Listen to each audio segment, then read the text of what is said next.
In this video, we are going to look into how can you start and create your Autodesk account. First, you need to go into the website account.autodesk.com/register. Fill in the information required from your first and last name and the email that you want to use.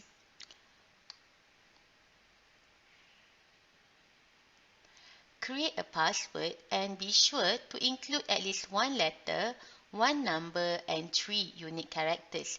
Your password must be a minimum of 8 characters.